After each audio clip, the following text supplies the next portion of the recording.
Bismillah ar-Rahman ar-Rahim, salam alaikum wa rahmatullahi ta'ala wa barakatuh. Je voulais aujourd'hui faire une autre approche par rapport à ce qui s'est passé et à ce qui a été dit. Il y a eu une concertation. Euh, Effectivement, mon but premier, ce n'était pas de donner des leçons. Je ne suis pas un donneur de leçons. Mais je voulais partager avec le monde mon point de vue. Or, il s'est avéré que pour la plupart, ou pour quelques-uns, ou pour beaucoup, ma version des faits,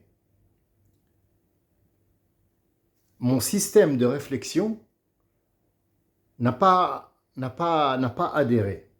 N'a pas adhéré. Pour la simple raison que, alors j'ai posé la question, j'ai mené mon propre sondage, alors des gens qui ne comprennent pas ce que je dis. Or là, pour moi, ce que je dis, c'est d'une banalité, mais je ne suis même pas encore rentré dans les détails compliqués. Alors, si je rentrais dans la complication, qu'est-ce qu'il en serait pour ces gens-là? D'autres ne me suivent pas, en fait. Pourquoi? Parce qu'ils ont l'habitude d'avoir une directive. Ça veut dire, nous avons parlé de la pomme, voilà. Ne me donne pas d'exemple sur une poire ou une banane. Je voudrais une pomme, tu me parles de la pomme, point à la ligne. Parce qu'il n'absorbe pas ou il n'arrive pas à se projeter là et là, il n'arrive pas à me suivre. Or, quand tu parles de la pomme ou de la poire, on parle du fruit quand même. C'est pareil. Donc après tout ça, je ne vais pas faire tout en détail non plus, je me suis concerté avec moi-même et je pense qu'on va repartir sur de bonnes bases. Que ce soit en arabe, en allemand, en anglais ou en français, nous allons parler sur de bonnes bases.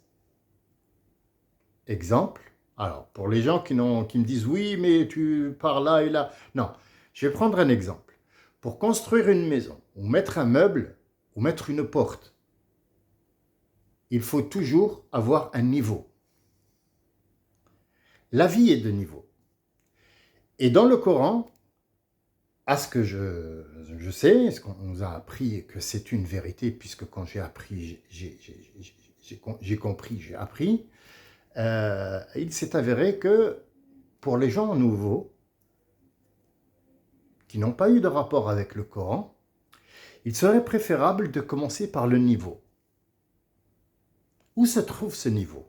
Alors on va commencer par la vache, ou est-ce qu'on va commencer par Qul Huwallahu Ahad, ou est-ce qu'on va commencer par...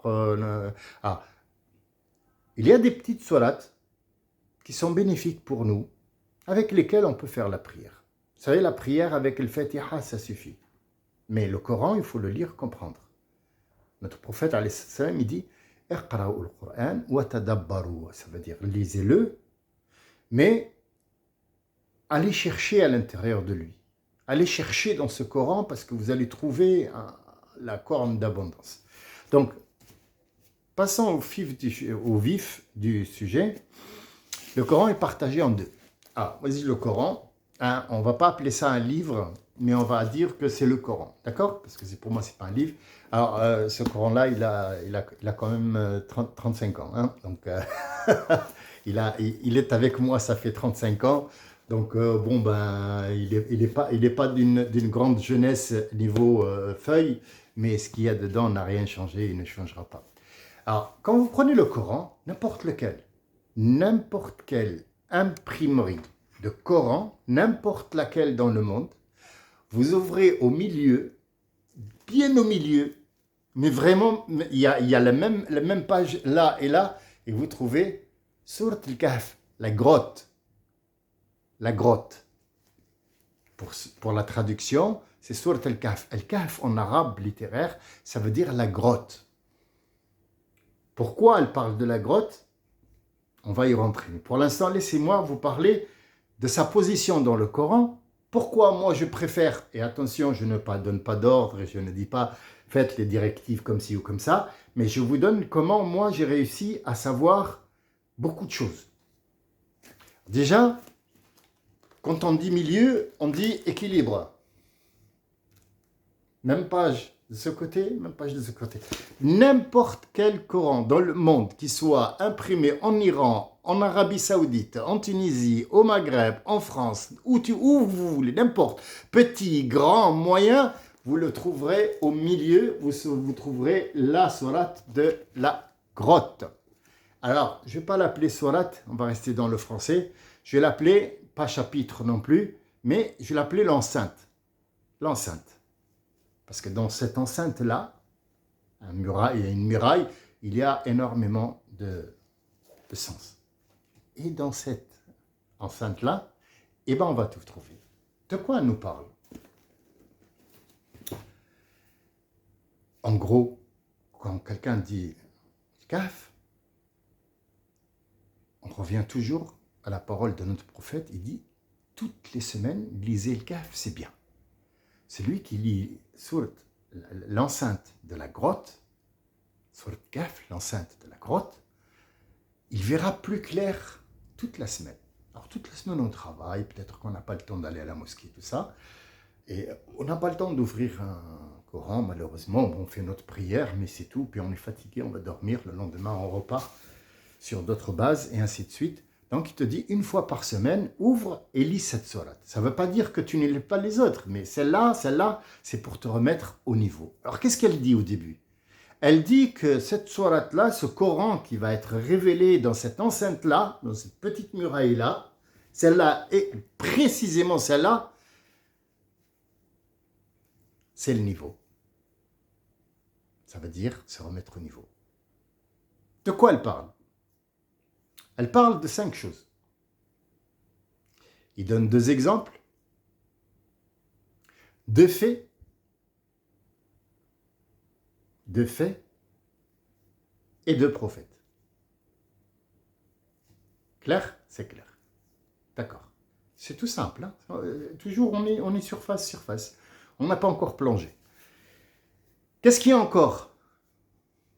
À part les 2 histoires qu'il nous a racontées, les 2 exemples et les 2 prophètes. Qu'est-ce qui se passe d'autre? Il y a une phrase qui est très très importante qui va résumer tout la compréhension de ce Coran. Un seul verset. Je vais le dire en arabe, parce qu'il doit se dire en arabe, et puis j'essaye un petit peu de l'assouplir pour que vous puissiez le comprendre. L'expliquer, non, il n'y a personne qui explique, et c'est ce que ce verset dit. Il dit, لو كان البحر مدادا لكلمات ربي, c'est à la fin on la trouve, hein. لنفذ البحر قبل أن تنفذ كلمات ربي ولو جئنا بمثله مددا. Ça veut dire, mot à mot, attention, là, je traduis mot à mot, il n'y a pas de sens. Ça veut dire que si on prenait la mer comme surface plane, où on allait mettre l'explication des mots de Dieu dans ce Coran, on devra rapporter la même quantité d'eau, la même surface, et même si on faisait ça, il n'y aurait jamais assez de place pour comprendre les mots. Ça, c'est traduit mot à mot. Ça n'a aucun sens, pour moi. Pour moi, ça n'a aucun sens. Quand je suis allé voir un petit peu la biologie, la chimie, le nucléaire, je me suis intéressé à la science, je me suis intéressé un petit peu aux maladies, aux médicaments, tout ça. Donc, je roule ma bosse un petit peu partout, j'essaie de comprendre tout et n'importe quoi. On nous apprend à l'école qu'une goutte d'eau, c'est basique, une goutte d'eau, se forme avec 2 composants. Le premier, c'est de l'hydrogène, et le deuxième, c'est de l'oxygène, à l'état pur, en neutron, bien sûr. 2 composants d'hydrogène, plus un composant d'oxygène, avec un frottement électrostatique, donne une goutte d'eau. C'est chimique, il n'y a pas de magie là-dedans. D'accord. À fur et à mesure du temps, un Chinois s'est penché sur l'eau le jour où ils ont commencé à fabriquer la bombe atomique. Et non pas nucléaire, atomique. Vous pouvez revenir sur YouTube, vous allez voir, allez sur YouTube et regardez la puissance de l'eau. En gros, pour ne pas perdre de temps, pour que ça ne fasse pas trop long pour vous, une goutte d'eau transporte 3000 gigas d'informations. Une goutte d'eau transporte 3000 gigas d'informations. Et je n'ai pas encore parlé de l'eau. Alors, pourquoi Dieu a choisi l'eau comme surface, 6 il parle de surface, et il n'a pas pris l'espace qui est encore plus grand? Il aurait pu dire, prenez l'espace et étalez-le et mettez les mots de Dieu, ils ne feront pas jamais de vous étonner dans leur sens. Pourquoi il a choisi l'eau qui est tout petit dans une toute petite planète? Quand on sort de la galaxie, on n'en voit même plus. C'est un grain de sable. Parce qu'en fait, il ne parle pas de surface. Et c'est là qu'il y a toute la magie de cette sourate. C'est se remettre en équilibre. Comprendre.